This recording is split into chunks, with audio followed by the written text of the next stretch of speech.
குழலினிது யாழினிது என்பான் தம் மக்கள் மழலை சொல் கேளாதவர். தேனெனும் இனிய செந்தமிழ் மொழியில் எம் பள்ளி மழலைகளின் தமிழோசை இதோ உங்களுக்காக. அவையோர் அனைவருக்கும் எங்கள் முதல் கண் வணக்கம். இவர் பெயர் ராகாவிய ஸ்ரீ 4ஆம் வகுப்பு படிக்கின்றார். மைக் ஆன் பண்ணுமா? அவ்வளவுதான். நாம் இங்கு பேச எடுத்துக்கொண்ட தலைப்பு ஒற்றுமையே பலம்.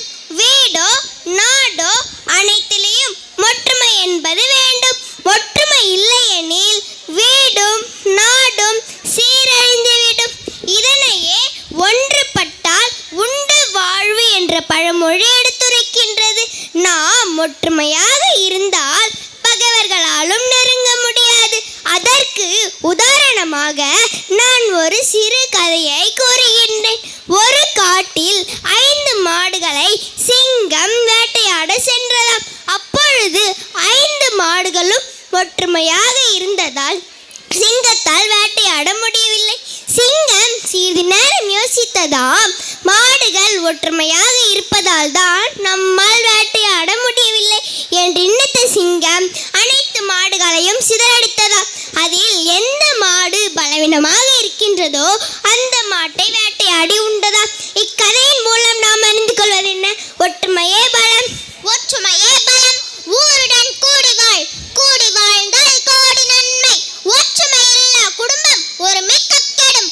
ஊருடன் பகைக்கின் வேருடன் கெடும். கூடி தொழில் செய், தேசத்தோடு ஒத்து வாழ். கூட்டுறவே நாட்டுயர்வு என்பன ஒற்றுமையின் உயர்வை கூறும் பழமொழிகளாகும். தனியாக உள்ள மெலார் குச்சியை எளிதில் உடைத்து விடலாம். மெலார் குச்சிகள் பல ஒன்று சேர்ந்து ஒரே கட்டாக இருந்தால் உடைக்க முடியுமா? முடியவே முடியாது. அதேபோல் பல விலங்குகளும் ஒற்றுமையின் அவசியத்தை உணர்ந்து கூட்டாக ஒற்றுமையாக வாழ்ந்து வருகிறது.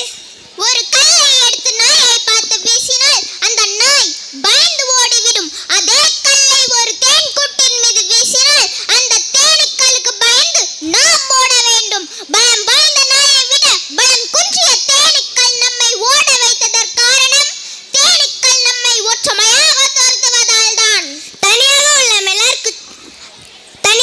ஆதிகால மனிதர்கள் கூட்டமாகவே குடிசைகள் அமைத்து வாழ்ந்து வந்தார்கள். கூட்டமாக வாழ்ந்து வருவதால் அவர்களுக்கு பாதுகாப்பை தந்ததோடு குழுவாக வேட்டையாடி அதன் மூலம் கிடைக்கும் உணவை பகிர்ந்துண்டு ஒற்றுமையாக வாழ்ந்து வந்தார்கள்.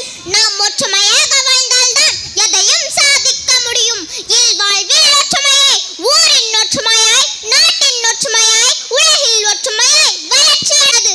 இந்த உண்மையை உணர்ந்த இந்தியர்களாகிய நாமும் ஒற்றுமையாக நின்றால் பல பல வெற்றிகளையும் பெறலாம் என்று கூறி வாய்ப்பளித்த அனைவருக்கும் நன்றி, வணக்கம்.